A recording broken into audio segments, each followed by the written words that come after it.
கோயில் நிலங்களை பத்தி மட்டும் நீங்க பேச முடியும். இன்னைக்கு கொடுத்திருக்கீங்களா 650 ஏக்கர் ஜீரோ வேல்யூ பண்ணிருக்கீங்கல்ல, இந்த கோயிலோட சொத்து பட்டியல் முதல்ல உங்ககிட்ட இருக்கா? சொத்து பட்டியல் அத்தனை சர்வே நம்பரும் இருக்குதா? சம்பளத்தை நாங்க கட்டுற வரி பணத்துல வாங்கிட்டு எதுக்கு இந்த வேலை செய்யறீங்க?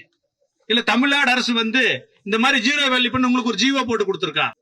நிலம் என்பது வருவாய்த்துறை சம்பந்தப்பட்ட பிரச்சனை. நீங்க எப்படி ஜீரோ வேல்யூ பண்ண முடியும்? எப்படி கொடுத்தீங்க? உங்களுக்கு என்ன அரசாணை இருக்குது? நீங்களும் உங்க துறையில எழுதி வச்சுட்டு அது சரியா போயிருமா? ஒட்டுமொத்தமா ஒரு சட்டப்படி தேர்ந்தெடுக்கப்பட்ட ஒரு அரசு ஊழியர் நீங்க சட்டவிரோதமா பணி செய்றீங்க.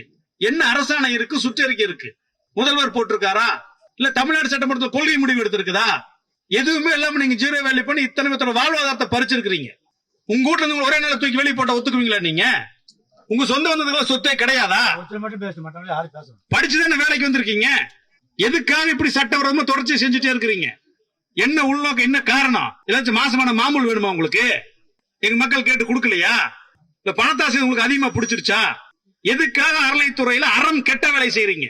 அதனால நீங்க எழுதி கொடுத்தது சட்டவிரோதமான உத்தரவு. அது செல்லவே செல்லாது. அது திரும்ப பெற்று ரத்து பண்ணி எழுதி கொடுத்து போட்டு போங்க. எவ்வளவு காவல்துறை வந்தாலும் நகரத்துக்கான வாய்ப்பே கிடையாது. உங்களை விட மாட்டோம், இங்கதான் இருப்போம்.